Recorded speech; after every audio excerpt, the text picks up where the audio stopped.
युद्ध के बीच भारत के लिए अच्छी खबर। आज भारत पहुंच जाएगा जगवसंत कांडला बंदरगाह पहुंचेगा शिप। आपको बता दें एलपीजी लेकर आ रहा है ये जहाज। हॉर्मुज के रास्ते से आया है शिप। आपको बताया था 2 जहाज भारत पहुंच रहे हैं और बड़ी खबर ये कि आज ही जगवसंत कांडला बंदरगाह पहुंच जाएगा। एलपीजी लेकर ये जगवसंत जहाज आ रहा है। आपको ये भी बता दें कि हॉर्मुज का रास्ता पार करके ये जहाज आज भारत पहुंच जाएगा।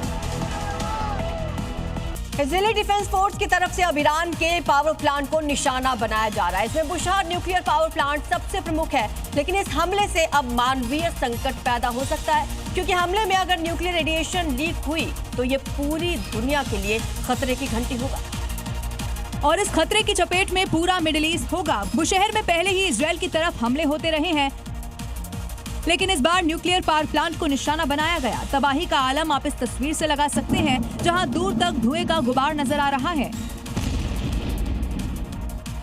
बुशहर न्यूक्लियर पावर प्लांट पर हमले ने लोगों को 15 साल पुराने फुकुशिमा की याद दिला दी है, जहां सुनामी की वजह से जापान के फुकुशिमा में परमाणु संयंत्र से रेडिएशन रिसाव होने लगा, जिस वजह से 3000 से ज्यादा लोगों की मौत हो गई थी। जबकि इसके पहले साल 1986 में यूक्रेन के चेर्नोबिल रेडिएशन लीक होने की वजह से आपदा की स्थिति बन गई थी।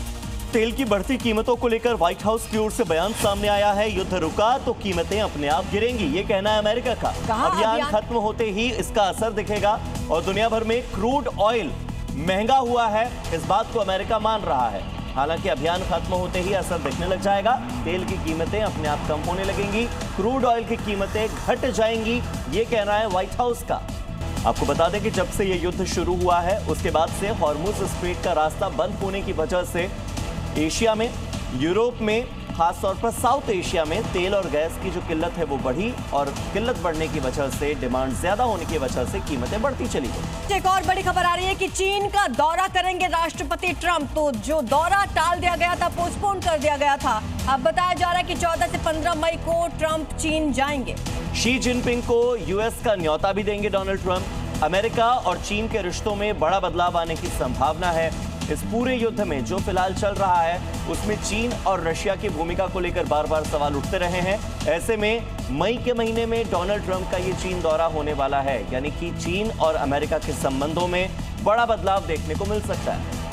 इसी बीच मिडिल ईस्ट में जारी तनाव को लेकर अब परमाणु सुरक्षा को लेकर चिंता और ज्यादा बढ़ गई है। दरअसल हमले में न्यूक्लियर पावर प्लांट को निशाना बनाने से इलाके में परमाणु रेडिएशन का अलार्म बज गया है, जिसे लेकर अब कई देश अपनी अपने तरीके से तैयारी में जुट गए हैं। जहां कुवैत की तरफ से बाकायदा न्यूक्लियर सेफ्टी गाइडलाइन जारी की गई है, जिसमें ऐसे आपात स्थिति क्या करें क्या ना करें बताया गया है।